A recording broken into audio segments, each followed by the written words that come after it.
बिस्मिल्लाहिर्रहमानिर्रहीम, अस्सलामु अलैकुम। सच न्यूज़ पर आप देख रहे हैं प्रोग्राम न्यूज़ आर और मैं हूं आपके साथ काशिफ रजा।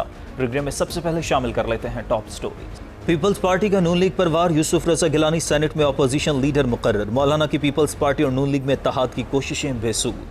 और मोदी की पाकिस्तान से खुशगवार ताल्लुकात की ख्वाहिश, पस पर्दा हक़ाइक़ क्या पाक भारत ताल्लुकात में बर्फ पिघल पाएगी? ऑलरेडी जी टॉप स्टोरीज आप जान चुके हैं और आज का दिन बड़ा अहम कंसीडर किया जा रहा था मरीम नवाज की पेशी के हवाले से, लेकिन मरीम नवाज की पेशी की तारीख मुलतवी कर दी गई। तो लोग उसके बाद भी यह दिन बड़ा अहम हो गया अपोजिशन के लिए, पीडीएम के लिए, क्योंकि सेनेट में अपोजिशन लीडर के लिए पाकिस्तान पीपल्स पार्टी और नून लीग के दरमियान जो बकौल इन्हीं के मुआहिदा हुआ था नून लीग के कि नून लीग का अपोजिशन लीडर होगा, वैसा नहीं हो सका। यूसुफ रजा गिलानी सेनेट में अपोजिशन लीडर मुकर्रर हो गए हैं। यूसुफ रजा गिलानी 30 सेनेटर्स के दस्तखत के साथ सेनेट में आए और उसके बाद उनका बाकायदा तौर पर नोटिफिकेशन भी जारी कर दिया गया। अब इसके बाद सवाल पैदा हो गए हैं कि क्या मौलाना फजलुर रहमान जो कोशिशें कर रहे थे कि पाकिस्तान पीपल्स पार्टी और नून लीग के दरमियान जो इत्तेहाद है वह कायम रह सके, क्या वो कोशिशें बेसूद हो गई हैं? और नून लीग जो कि हुकूमत पर प्रेशर डालने की कोशिश कर रही थी, खासतौर पर जो पेशी मुलतवी हुई है उसके बाद बयानात का सिलसिला शुरू हो गया। मरीम नवाज ने जिस तरह से बयान दिया कि अब मैं आसान हदफ नहीं बनूंगी, उसके बाद एक नई बहस शुरू हो गई। नैब को भी पोलिटिसाइज करने की कोशिश की जाती रही, नैब पर पॉलिटिकल इंजीनियरिंग का इल्जाम लगाया गया।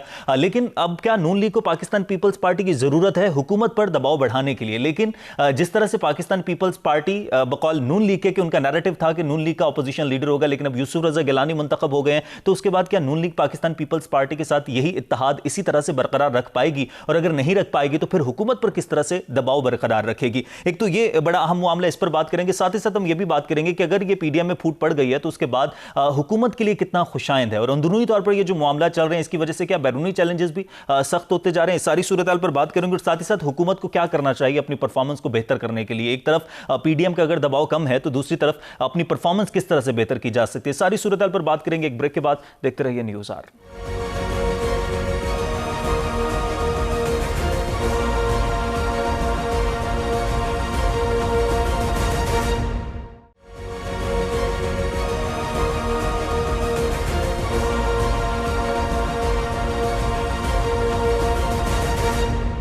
ऑलराइट जी, वेलकम बैक। ब्रेक के बाद वापस आने का शुक्रिया। तमाम तरह सियासी सूरत हाल पर जरा बात कर लेते हैं। अब्दुल्ला गुल साहब मुझे ज्वाइन कर चुके हैं, तज्जिया कर रहे हैं। गुल साहब बहुत शुक्रिया आपके वक्त का। अब्दुल्ला साहब, जिस तरह से सारी सियासी सूरत हाल चल रही है, एक तरफ कल पेशी मुलतवी होगी, लेकिन दूसरी तरफ आज जो बड़ी अहम पेशरफ्त हो गई, जिस तरह से पाकिस्तान पीपल्स पार्टी के यूसुफ रजा गिलानी सेनेट में अपोजिशन लीडर मंतखब हो गए, बाकायदा तौर पर नोटिफिकेशन भी जारी कर दिया गया। मौलाना फजलुर रहमान बड़ी कोशिशें कर रहे थे नून लीग और पाकिस्तान पीपल्स पार्टी के दरमियान जो इत्तेहाद है, जो इत्तफाक है, वो उसी तरह से बरकरार रहे, लेकिन अपोजिशन लीडर पर नून लीग का जो नैरेटिव था वो भी आप जानते हैं। पाकिस्तान पीपल्स पार्टी के यूसुफ रजा गिलानी आ गए हैं, तो अब पीडीएम का मुस्तकबिल क्या होगा? ये सारी सूरत हाल क्या बन गई है? रहीम, बहुत शुक्रिया। देखें, जहां तक है हम देख रहे हैं कि बैकडोर चैनल जो थे वो बहुत एक्टिव थे। जब से पीडीएम जो है उसने अवामी दबाव की एक पॉलिसी जो है इख्तियार की, नतीजा जो है उसके हमने देखा कि हुकूमत वक्त जो थी उसने बैकडोर चैनल से इस्तेमाल किए, और उसके साथ उनको सबसे जो वीक इंसान नजर आया वो पीपल्स पार्टी की विकेट नजर आई, जिसके ऊपर जाहिर है यूसुफ रजा गिलानी साहब, पहले आपको याद है कि उन्होंने सेनेट के लिए इलेक्शन लड़ने के लिए इनकार कर दिया था, और फिर उनको कुछ ऐसी गारंटीज मिली जिसकी बुनियाद के ऊपर वो आए, और फिर अब वो अपोजिशन लीडर भी जो है वो मुंतखब हो गए। और ठीक है कि उनको चेयरमैन सेनेट के लिए ऑफर की गई थी, लेकिन चेयरमैन सेनेट का वादा वफा ना हुआ, तो वो कहते हैं कि मरता क्या ना करता वाली बात, तो उसके ऊपर उनको एक लेसर पोजीशन के ऊपर अपने आप को लाना पड़ा। लेकिन दूसरी तरफ जो है वो एमकेएम के दफातर के हवाले से बात आना शुरू हो गई। तीसरी तरफ जो है वो आपने देखा कि क्यों लीग के साथ जो है वो मामलात को बेहतरी की तरफ नजर आए। तो ये तो सियासत के मामलात हैं, ये तो सियासत ऐसे ही होती है, इसके अंदर कोई असूल, कोई जो अवाम के हवाले से बातचीत है या कोई म्यार कुछ नहीं रह गया। यानी कि हमने इक़्तिदार हासिल करना है, उसके लिए हम कुछ भी कर सकते हैं। हम अपने तमाम कवानीन, अपने असूल, अपने जो प्रिंसिपल्स हैं उनको हम जो है वो पुश डाल के आगे बढ़ना चाहते हैं। हम सिर्फ हुकूमत करना चाहते हैं, उसके लिए हम जितने भी यू टर्न लेने पड़े। देखिए, माजी की हुकूमतों के खिलाफ इन्हीं हरकतों की वजह से अवाम और नास जो थे वो खड़े हो गए, लेकिन मौजूदा हुकूमत जो है बड़ी उम्मीदों के साथ लोगों की जो है वो उम्मीदों का एक महवर थी, लेकिन अब वो उम्मीदों का जो महवर है वो टूटता चला जा रहा है, बिखरता जा रहा है। अब पीडीएम के हवाले से तो नजर आ रहा है कि उनका आपस में पीपल्स पार्टी के साथ मामलात जो हैं वो दूरी इख्तियार कर रहे हैं, कुछ जबानी जो दावपेच है वो भी इस्तेमाल हो रहे हैं। लेकिन मैं समझता हूं कि पीडीएम पूरी कोशिश करेगी कि अगर धागे बराबर जो है वो रवाबित भी पीपल्स पार्टी के साथ वो रख सके तो वो फिर अपनी राहों को जुदा नहीं करना चाहेंगे। अब्दुल्ला गुल साहब, मुझे फिर जिस तरह से ये सारी सिचुएशन है, नून लीग के लिए मुश्किलात अब बढ़ती जा रही हैं। जिस तरह से मरियम नवाज की पेशी थी वो मुलतवी होगी, उस पर मैं बाद में आता हूं, उस पर भी जरा बात करते हैं। लेकिन नून लीग अब सबसे ज्यादा कोशिश करेगी कि हुकूमत पर किसी ना किसी तरह से प्रेशर बिल्ड किया जाए, और नून लीग को पाकिस्तान पीपल्स पार्टी की जरूरत है। तो अब क्या पाकिस्तान पीपल्स पार्टी के साथ ये इत्तेहाद जो बनाएगी नून लीग, अगर बनाती है, तो क्या वो सिर्फ फेस सेविंग होगा हुकूमत पर प्रेशर बिल्ड करने के लिए? लेकिन अंदरूनी तौर पर जिस तरह से आप बात करें तो फिर पीपल्स पार्टी तो फिर नून लीग के साथ नहीं है। देखिए, जहां तक पीपल्स पार्टी और नून लीग का, ये पहली बात यह है कि गैर फितरी इत्तेहाद थे। ये कभी एक्सट्रीम राइट विंग जो है एक्सट्रीम लेफ्ट विंग के साथ जाके खड़ा हो रहा है, तो असल बात यह है कि ये तो एक बुनियादी इख्तलाफ था। और जहां तक पंजाब की बात करें तो मेरे ख्याल है कि पंजाब के अंदर नून लीग बहुत स्ट्रांग है, और खासतौर पर जो बल्दियाती हवाले से जो फैसला आया है उससे नून लीग को मजीद तकवीयत मिली है। पंजाब के अंदर वो मजीद स्ट्रांग पोजीशन के साथ जो है वो लाएंगे। मरियम नवाज को जिस तरीके से अदालत के अंदर एक रिलीफ मिला वो भी हमने देखा। तो इसका मतलब यह है कि अदालतें अपना जो है वो काम कर रही हैं, लेकिन साथ ही साथ हमें ये देखना है कि अगर आवाम को सड़कों पे लाने का मामला है तो मरियम नवाज भी बहुत बड़ी क्राउड पुलर हैं, और मौलाना जो फजल रहमान साहब हैं वो भी एक बड़ी आवाम को निकालने में हद तक कामयाब रहे। क्योंकि सिंध में देखा, बलूचिस्तान में देखा, खुद खैबर पख्तूनख्वा के अंदर देखा, पंजाब के अंदर भी, और फिर हमें इस्लामाबाद का धरना नहीं भूलना चाहिए जो मौलाना फजल रहमान ने सिर्फ अपने तौर पर वो दिया था। तो अगर ये पॉलिटिक्स जो है आइंदा आने वाले वक्तों में, मुझे ऐसा नजर आ रहा है कि ये स्ट्रीट पॉलिटिक्स के ऊपर आ रही है। अगर सड़कों के ऊपर मामला तय होंगे, और हमने देखा मादी के अंदर के मामला सड़कों पे तय हुए मामला जो है वो, और ये जो अभी हालिया जितना भी हुकूमत के साथ जो मामला हुए, क्या ये सड़कों के दबाव की वजह से नहीं थे? बिल्कुल ऐसे ही थे। लेकिन दूसरी तरफ हम ये भी देख रहे हैं कि जो मामलात हमारे ऐवान बाला में तय होने चाहिए थे वो बजाय असेंबली में वो सुप्रीम कोर्ट में या सड़कों पे तय होना शुरू हुए, जिसका मतलब यह है कि अवाम इस सिस्टम से जो है उनका एतबार जो है वो उठ रहा है। ये खतरनाक बात है, क्योंकि अगर इस सिस्टम से आपका एतबार उठ गया तो फिर खुदा ना खास्ता सड़कों के ऊपर अगर मामला आए तो ये बहुत दूर रस नताए जिसके बरामद हो सकते हैं। क्योंकि सड़कों पे अगर आपने जिस तरह से सिस्टम की बात की, अगर इसी बात को आगे लेकर चलूं तो सिस्टम को मजबूत करने के लिए इदारों को मजबूत बनाना बहुत ज्यादा जरूरी है।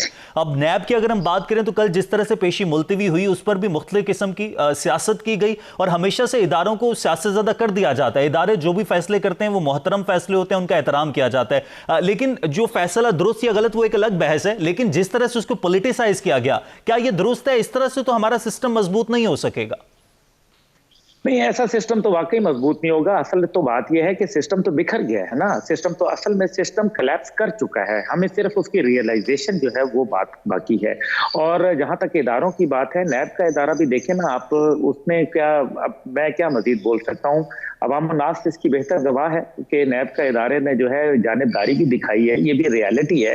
लेकिन अगर नैब का इदारा वाकई गैर जानिबदारी के हवाले से काम करे तो मेरे ख्याल में उसकी लेकिन जो जवाब पेश किया गया अब्दुल्ला गुल साहब बिल्कुल दुरुस्त है कि अगर अवाम बहुत ज्यादा इकट्ठे हो जाएंगे तो कोरोना एसओपीज को मद्देनजर रखना वो एक अलग बहस है। खैर, ये जो फूट पड़ गई है पीडीएम में, इसको आप किस तरह देखिए? हुकूमत के लिए खुशाइंद है, लेकिन हुकूमत के लिए सबसे बड़ा प्रेशर तो उनकी परफॉर्मेंस है ना।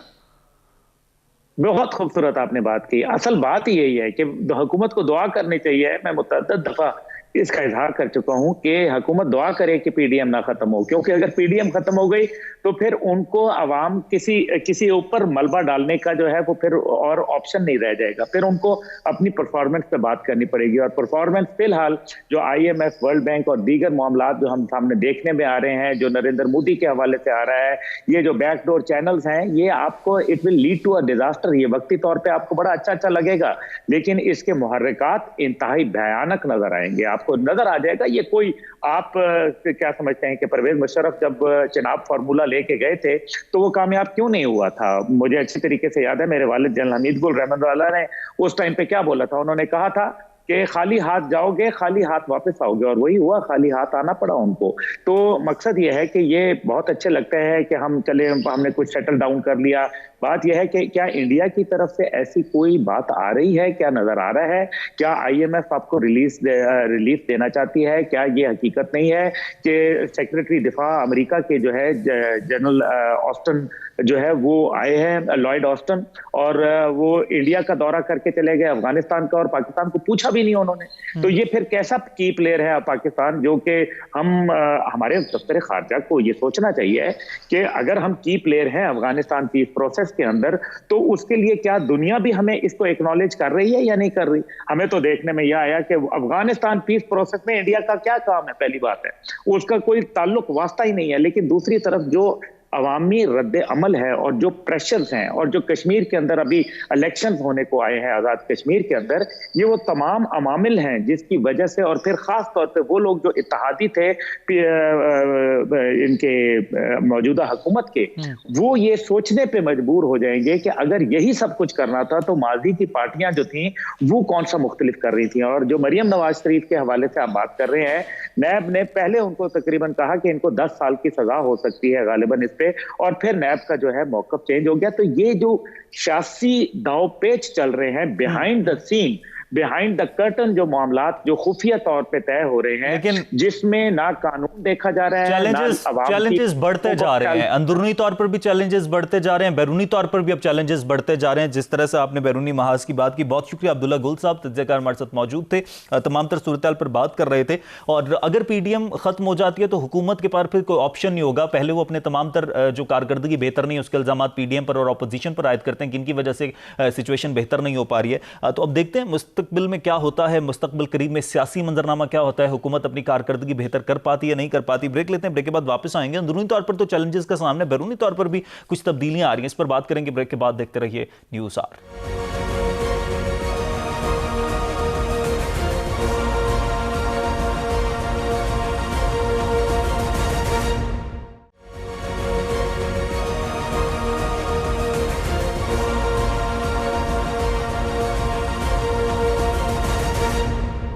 ऑलराइट जी, वेलकम बैक। ब्रेक के बाद वापस आने का शुक्रिया। पाकिस्तान की हमेशा से कोशिश भी रही है और ख्वाहिश भी रही है कि दीगर हमसाया ममालिक के साथ ताल्लुकात बेहतर रहें, खासतौर पर भारत के साथ ताल्लुकात को बेहतर करने की हमेशा से पाकिस्तान की तरफ से पहल भी की जाती रही है और कोशिश भी की जाती रही है। लेकिन भारत की तरफ से हमेशा से हरी झंडी नहीं दिखाई जाती, भारत हमेशा से पीछे हट जाता है, मज़ाकरात की मेज़ पर नहीं आता। मसला कश्मीर को हल करने की बारहा कोशिश की गई, लेकिन मसला कश्मीर पर भारत मज़ाकरात करने को तैयार नहीं होता। और हमेशा ये बात होती आई है कि जब तक मसला कश्मीर हल नहीं होता तब तक भारत के साथ ताल्लुकात बेहतर नहीं हो सकते हैं। पाकिस्तान की तरफ से जब जब कोशिश की गई, भारत की जानिब से हमेशा से नेगेटिव मैसेज ही मिला है। लेकिन अब जब वज़ीर आज़म इमरान खान कोरोना का शिकार हुए तो मोदी की जानिब से जो भारतीय वज़ीर आज़म, उनकी तरफ से नेक ख्वाहिशात का इज़हार किया गया, उनकी तरफ से उनसे पूछा गया कि आपको जल्दी से आप सेहतियाब हो जाएं। इसके अलावा साथ ही साथ जो 23 मार्च था उस पर भारत की तरफ से पैगामात पाकिस्तान को मौसूल हुए पाकिस्तान के दिन के हवाले से।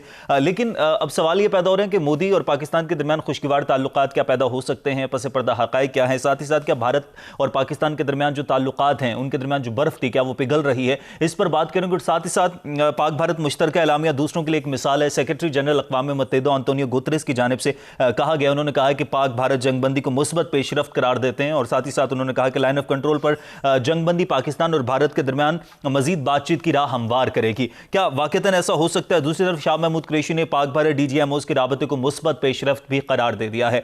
पाकिस्तान और भारत के दरमियान ताल्लुकात किस नहज पर हैं? अभी खासतौर पर मोदी की तरफ से जो मुस्बत पैगामात का एक सिलसिला शुरू हो चुका है, क्या ये इसी तरह से आगे जारी रहेगा और पाकिस्तान और भारत के दरमियान मज़ाकरात हो सकेंगे, ताल्लुकात बेहतर हो सकेंगे? और खास तौर पर क्या मसला कश्मीर पर मज़ाकरात हो सकेंगे, क्योंकि ये मसला बातचीत के जरिए ही कहा जाता है कि हल हो सकता है, और क्या बातचीत के जरिए मसला हल हो सकेगा? सारी सूरत पर बात करेंगे। ब्रिगेडियर रिटायर्ड गज़नफर अली साहब दिफाई तज्ज़ियाकार मुझे प्रोग्राम में ज्वाइन कर चुके हैं। बेट साहब, बहुत शुक्रिया आपके वक्त का। बेट साहब, जिस तरह से अक़वाम मुत्तहिदा भी ये बात कर रहा है कि लाइन ऑफ कंट्रोल पर जंगबंदी पाकिस्तान और भारत के दरमियान मजीद बातचीत की राह हमवार करेगी, एक तो ये बताया क्या वाक़तन जंगबंदी हो गई है, और अगर हो गई है तो क्या इससे बातचीत की राह हमवार हो सकेगी? बहुत बहुत शुक्रिया काशिफ। पाकिस्तान भारत के दरमियान एक माहिदा एग्जिस्ट कर रहा है जो आज का नहीं, बहुत 10 साल 15 साल पहले का वो माहिदा है। और उस माहिदे के अंदर ये लिखा हुआ है कि पाकिस्तान और भारत जो है वो लाइन ऑफ कंट्रोल के ऊपर अमन कायम रखेंगे, और किसी भी किस्म की शोरिश, किसी भी किस्म की फायरिंग, किसी भी किस्म की दरअंदाजी से गुरेज किया जाएगा। लेकिन जो कुछ माजी में हुआ वो आपके सामने है। फायरिंग लगातार भारत की तरफ से खास तौर पर नरेंद्र मोदी के आने के बाद शुरू की गई और वो जारी रही। वो जो फायरिंग का सिलसिला था वो पाकिस्तान के त्योहारों पे भी नहीं रुकता था।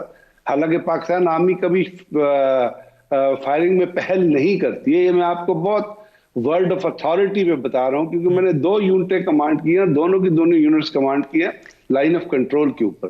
पाकिस्तान आर्मी कभी फायरिंग में पहल नहीं करती, इसलिए हमारी कंपल्शन है कि लाइन ऑफ कंट्रोल के अक्रॉस जो लोग 15 किलोमीटर की बाउंड्री में जितने लोग रह रहे हैं ट्रांस फ्रंटियर, वो तमाम के तमाम तकरीबन 90-80% मुसलमान गांव हैं और मुसलमान रहते हैं। तो हम किस तरह उनको एंगेज कर सकते हैं, हम किस तरह उनके ऊपर फायर कर सकते हैं। अगर कभी फायर हुआ भी है तो वो इंडिया के मिलिट्री टारगेट्स के ऊपर फायर हुआ, वो भी उस सूरत में जब उन्होंने लाइन ऑफ कंट्रोल की खिलाफ वर्जी की और उनका कोई लॉजिक नहीं होता, कोई रीजन नहीं होता फायरिंग करने का। वो one fine morning, one fine day, one evening, one day they will start firing without any provocation. अब ये जो मायरा जो एग्जिस्ट कर रहा था, इसके ऊपर रिसेंटली डीजीएमओस की बातचीत हुई और डीजीएमओस की बातचीत में डिसाइड किया गया कि आइंदा फायरिंग नहीं होगी। बहुत अच्छा।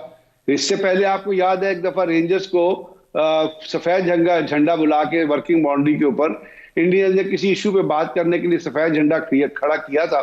हमारे रेंजर्स के जवान जब वहां गए थे तो इतने इमोरालिटी, बदइखलाकी, बेहतियाती और दुनिया की सबसे लोएस्ट लेवल की मोरालिटी देखें जो इंडियन आर्मी ने अडॉप्ट की, जो बीएसएफ ने अडॉप्ट की, जिलालत के नजदीक तरीन वो बद इखलाक, वो इमोरालिटी थी कि उन्होंने उन रेंजर्स पे जो सफेद झंडा उठा के बात करने के लिए गए थे, जो झंडा इंडिया ने बुलंद किया था, उन्होंने उन रेंजर्स पे फायर कर दिया, उससे हमारा एक जवान गालिबन शहीद हो गया। ये है उनके वादे को लेके चलने का, वादों की पासदारी का, माहिदों की पासदारी का, ये एहतराम है उनके पास। तो अब असल में इंडिया अभी जो पैगामात का सिलसिला शुरू है, मोदी की तरफ से पैगाम भेजे गए हैं, इनको हम मुस्बत ले सकते हैं या ये जो 2 मुल्कों के दरमियान नॉर्मली वजीर आजम और सिफारती सतह पर जिस तरह से पैगामात का तबादला होता है उसको वही समझा जाए?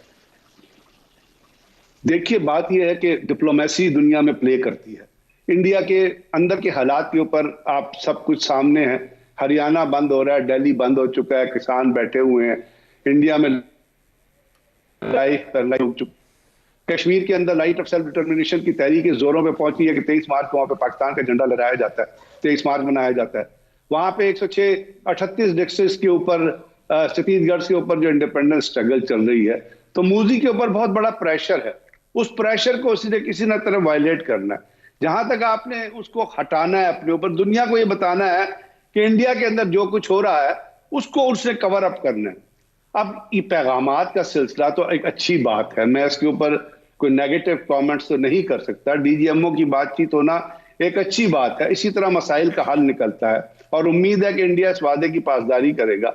इसी तरह जो इंडियन लीडरशिप की तरफ जो खत लिखा गया वो भी बहुत डिसीट के ऊपर मबनी है कि आप एक पैगाम देते हुए उसके अंदर जिक्र उन चीजों का कर रहे हैं जो आपके मुल्क के अंदर हो रही है, जो आपके अंदर हो रही है। एक अगर आप किसी को पैगाम दे रहे हैं तहनीत का और एक कांग्रेचुलेटरी मैसेज दे रहे हैं तो उनमें दहशतगर्दी या बाकी चीजों के जिक्र करने की क्या जरूरत है। आप एक स्टेट अवे चंद लफ्जों में ऐसी तो अंग्रेजी होती है जिसके जरिए आप लोगों को ये कन्वे कर सकते हैं कि आप वाकई अंदर से तो आप कुछ और कहना चाहते हैं लेकिन असल में आप सहारा ले रहे हैं उस तहनीत या उस कांग्रेचुलेटरी मैसेज का। तो यही चीजें हैं जो डुप्लीसिटी है ना, जो हिपोक्रेसी है, जो इंडियन लीडरशिप की रियाकारी है, ये असल चीज है जो पाकिस्तान इंडिया को किसी माहिदे की तरफदारी या किसी बातचीत के मैकेनिज्म की तरफ लेके नहीं जाती है। इसलिए कि आप मुंह से कुछ और हैं और अदर दिल में कुछ और है। इससे पहले कितने सेक्रेटरी लेवल मुज़ाकरात हुए, वो किसी नहज पे नहीं पहुंचे। लेकिन इंडियन बीएसएफ साहब, आपको नहीं लगता कि जब तक मसला कश्मीर पर मुज़ाकरात नहीं होते, मसला कश्मीर पर एक मेज पर नहीं आते, तब तक चाहे जितने मर्जी मुज़ाकरात होते रहे तब तक हालात बेहतर हो नहीं सकते? तो क्या मसला कश्मीर बातचीत के जरिए हल हो सकता है या होगा?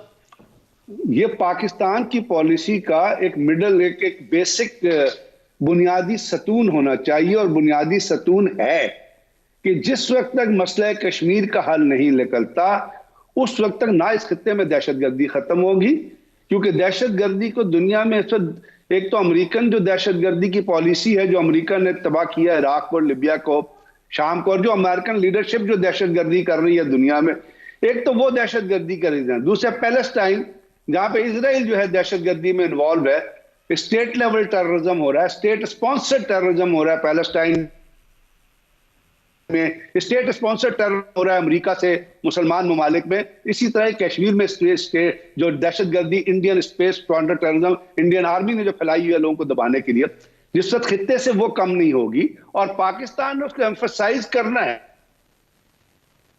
और री एम्फसाइज करना है। और आपने देखा 23 मार्च की तकरीर में प्रेसिडेंट आरिफ अलवी ने इस चीज का जिक्र किया कि कश्मीर जो है जिस वक्त तक वो हल नहीं होगा, और उन्होंने दुनिया की अटेंशन इस वक्त इसकी तरफ इन्वाइट की जहां पे सफरा होते मुख्तलिफ ममालिक की, और मैसेज जा रहा था मुख्तलिफ ममालिक में कि आप आगे बढ़िए और इस मसले का हल तलाश करिए, तभी इस खित्ते से पॉवर्टी भी कम हो सकती है, तभी इस खित्ते से दहशतगर्दी भी। लेकिन अगर आप ये समझती है, इंडिया की क़यादत ये समझती है कि वो इंडिया पे कश्मीर पे गासबाना कब्जा करके लोगों के राइट को दबा के, लोगों की आवाज को दबा के पाकिस्तान से बातचीत कर सकता है और किसी तरह किसी नहज पे पहुंचा जा सकता है जो सलामती को और जो अमन को जो है जन्म भी दे और जो अमन की राहें हमवार भी करे। ब्रिगेड साहब, लेकिन भारत की तो हम रग रग से वाकिफ हैं कि जब भी भारत के अंदरूनी तौर पर हाथ खराब होते हैं, भारत अपनी आवाम की तवज्जो दूसरी तरफ मबजूल करवाने के लिए पाकिस्तान के खिलाफ कुछ ना कुछ हर्जासराई जरूर करता है। लेकिन अभी भी हालात खराब हैं, पूरे भारत को बंद करने की बात की जा रही है, दिल्ली को बंद करने की बात की जा रही है, जिस तरह से वहां पर एहतजाज चल रहा है। लेकिन उसके बाद इस बार हम देख रहे हैं कि भारत की तरफ से जो पैगामात आ रहे हैं, भारत को नई चाल तो नहीं चल रहा, क्योंकि भारत से अमन की तवक्को की तो नहीं जा सकती। मैं यही आपसे अर्ज कर रहा हूं ना कि अपने इंटरनल इश्यूज से प्रेशर को डाइवर्ट करने के लिए और लोगों की तवज्जो को डाइवर्ट करने के लिए वो एक ऐसी पॉलिसी अडॉप्ट करना चाहता है जिससे जो बातचीत हम कर रहे हैं, जो फोकस दुनिया का है या लोगों का है, वो उन तहरीकों से जो भारत के अंदर चल रही हैं हट के पाकिस्तान और इंडिया के म्यूचुअल जो ताल्लुकात हैं या जो चीजें उनके ऊपर आ जाए।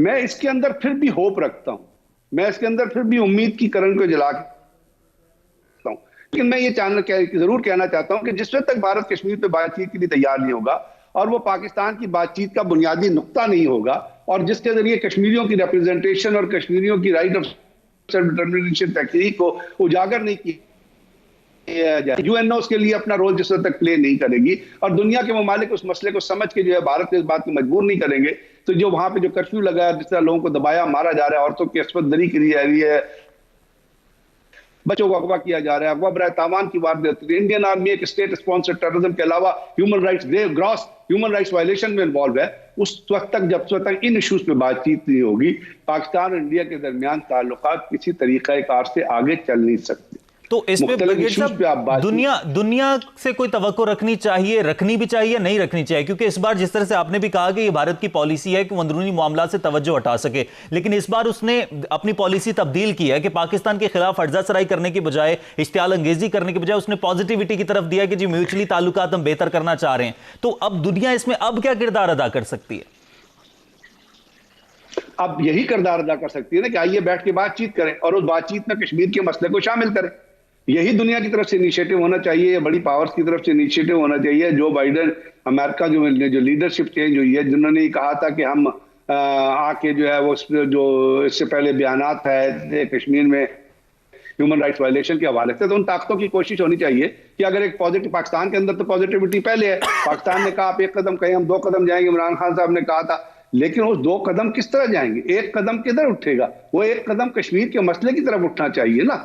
वो एक कदम कश्मीर के मसले की तरफ जब उठेगा तो पाकिस्तान भी बातचीत करेगा, और जो इंडिया कश्मीर की जो लीडरशिप है, जो इसराइल सैयद अली गिलानी और जो उनके साथी जो इसराइल जो खुद तहरीके अपना इसको ले के चल रहे हैं और जो वहां पे उनकी आवाज है, वो भी साथ बैठेंगे, उनको भी सुनने का मौका दिया जाएगा, उनको दुनिया की ताकतें सुने, उसके जरिए पे हल निकाला जाए। यूएनओ का पार्ट प्ले अप होना चाहिए, बड़ी ताकतों को अपना पार्ट प्ले अप करना चाहिए। जिस वक्त ये बातचीत इस तरीके कार से आगे चलेगी तो फिर आप समझिए कि कोई अमन की राह हो या अमन की कदम उठता नजर आएगा। अदरवाइज ये डिप्लोमेटिक जेस्चर्स होते हैं, दुनिया में ताकतों के दरमियान होते रहते हैं।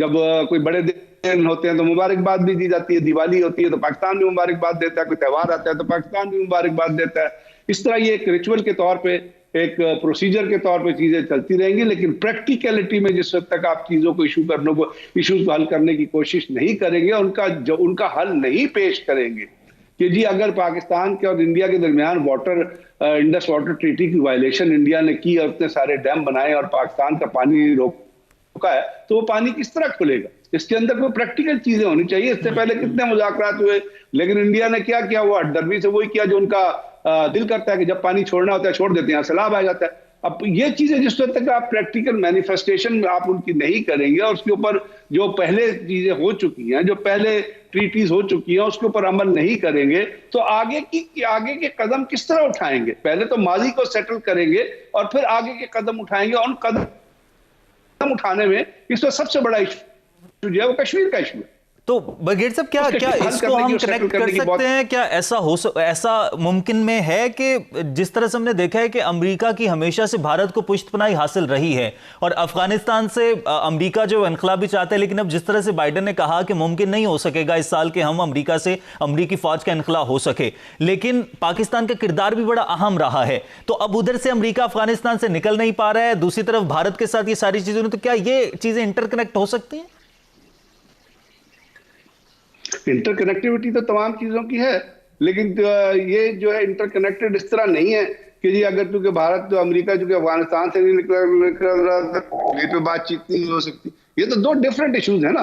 अमेरिकन फौजियों का अफगानिस्तान से इनखला जो है as an occupational army, as a terrorist army, जो उन्होंने लोगों को इम्पोज किया हुआ है, जो उन्होंने अफगानिस्तान को तबाह किया है उस चीजों के जरिए, जिससे नहीं होना चाहिए था, क्योंकि जो 9/11 में कोई अफगानी इन्वॉल्व नहीं था, लेकिन उनकी एक ग्रैंड पॉलिसी का हिस्सा था कि उन्होंने यहाँ कदम जमाने थे, बेसिस बनाने थे। वो बेसिस उन्होंने बना दिए, कदम उन्होंने जमा दिया, 2500 लोग रह गए। अब वो 2500 लोगों का इनखला नहीं चाहते, इसलिए कि वो जो तालिबान जो रिप्रेजेंटेटिव हैं अफगानिस्तान के, और जो अफगानिस्तान की इस वक्त हुकूमत है, वो खुद नहीं चाहती कि अफगानिस्तान के अंदर अशरफ गनी और उनकी जो हुकूमत है, उसकी जो हुकूमत है, वो नहीं चाहती कि अफगानिस्तान के अंदर अमन आए और किसी तरह अमेरिकन फौजी, क्योंकि अमेरिकन फौजों की पुष्टपनाही उनको होगी तो वो अपना रूल जो है बरकरार रख सकते हैं। अदरवाइज तो जो सौदा वो बेचते हैं वो कोई लोग खरीदेंगे नहीं। 70% में सिगार कहती है ऑलरेडी अफगानिस्तान के अंदर तालिबान की रिट है जो वो चल रही है, और बाकी इलाके में ना अफगान गवर्नमेंट की रिट है और ना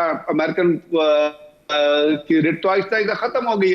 तो वो तो उनका नहीं इनखला करेंगे, 2500 फौजी बैठे रहेंगे, वो एक्टिवली तो कुछ नहीं करेंगे, लेकिन वो जो अफगान गवर्नमेंट है उसको वो प्रोटेक्शन देते रहेंगे, और तालिबान जो है वो फिर अपनी कार्रवाइयों को नहीं रोके। लेकिन कश्मीर का तो उससे कोई ताल्लुक नहीं। कश्मीर तो एक बिल्कुल डिफरेंट इशू है।